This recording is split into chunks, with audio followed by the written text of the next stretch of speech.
Okay, so now that we have our chicken breasts all cleaned off, we've taken the tender, we've put it out on the side a little bit here, and the reason is because the next step that we're going to do, we want to have a little bit of space to work with. We'll take the flat side of our mallet. You can also use anything heavy like a rolling pin if you have that at your house. And we're just going to start with the thickest part of the chicken, not too hard. We're not angry at the chicken. We're just trying to flatten it, okay?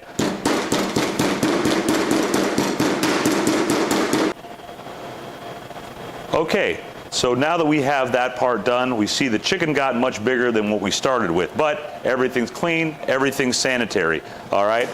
So the next piece that we want to make sure that we do is we got to get seasoning on here, because in the dish that we're making, we're not going to have an opportunity to get salt, pepper on the chicken, except for at this stage. So, and then we're going to take some salt. Kosher salt is usually preferable than iodized salt because it's a little bit bigger, so you can have a little bit more of a margin for error than if you sprinkle on iodized salt. So, one side, the other side. We're not going to worry about doing the outside. We're going to try to get a pretty flavorful seasoning on the inside of the chicken roulade only, because the outside is going to stay nice and stark, and that's part of the look we're going for. So a little bit of white pepper here. Black pepper's fine. It depends on what you like, especially if you're making this for your house. You only have to impress the people that you're feeding, right? So you can put on whatever you want. You could put cayenne pepper. You could put cinnamon. I think that'd be gross, but that's up to you. It's your food, okay? So from here, what we want to do is we want to take this little mixture that I made previously, and this is a mixture of goat cheese, basil, chives, cherries, and toasted pistachios. Now again, this is just an idea. You can make whatever you want. It can be any kind of filling. I'm going to show you the technique here, and you can utilize that however you like. So what I'm going to do is I'm going to kind of eyeball the size of my chicken.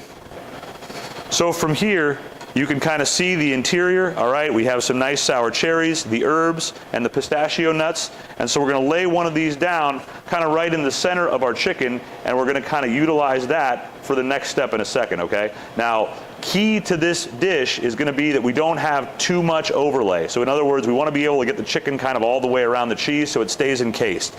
But if that doesn't work, not a big deal, because we're going to cook the whole thing rolled up in plastic, and that is going to kind of keep everything together, okay guys? So don't worry too much about that. So I'll kind of eyeball this and look.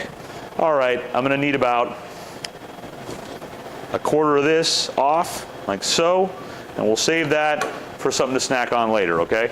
I'm going to drop this one right here, okay, just like that. And then we're going to take our knife, and I'm going to split this plastic in half, so that way I can roll up inside the plastic and I'm not wasting anything, okay? So there you go, nice and separated, okay? We have one, we have two. And so what we're going to do here is we're going to kind of spin this whole thing around a little bit, and then I'll show you kind of how we do the roulade, okay? We're going to pick this up and we're going to lay this down like so, okay?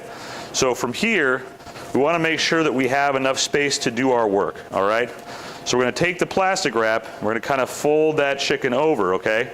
And we're going to use the plastic wrap as kind of our barrier to shape, all right? So we're going to fold this guy in a little bit like so, and this guy will kind of go in like that. And you can see that the cheese is almost disappearing, okay? And then from here, using our hands kind of tight, we're going to kind of roll with a little bit of backwards pressure towards ourselves, and the rest of our pressure rolling forward, okay? Till we have that, all right? Now from here, you pinch the edges, pick it up, you roll it away from yourself, and you pinch the edges again. We're going to repeat that process a couple of times here until we kind of have a nice little cylinder, all right? So here you go, let it go, roll it up, pinch it so it doesn't become unrolled again, and then one more time like so, okay?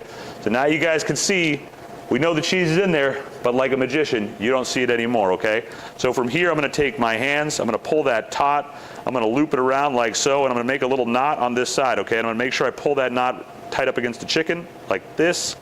And then, same thing here, I'm just going to give it one more little tightening, just to make sure nothing goes where I don't want it to go. Pull it, flip it around, and then we're going to go right down against the edge of the chicken, okay? So right here, what we have is fully encased chicken with cheese in the middle, okay? Now, the reason why we're doing this whole process is because to cook this, I'm going to put it into boiling water that I have back here, and that will keep this from the water actually penetrating, okay? It's not going to melt The water isn't hot enough to melt the plastic wrap, so you don't have to worry about that stuff, okay? Just don't leave any tails hanging off into the fire. You got nothing to worry about, all right? And that's it, right? So seasoned, full of cheese, beautiful chicken. So now, into the water it goes, and we're gonna let that cook until it hits an internal temperature of about 160 degrees, and then we'll pull it out, and it will carry over to 165.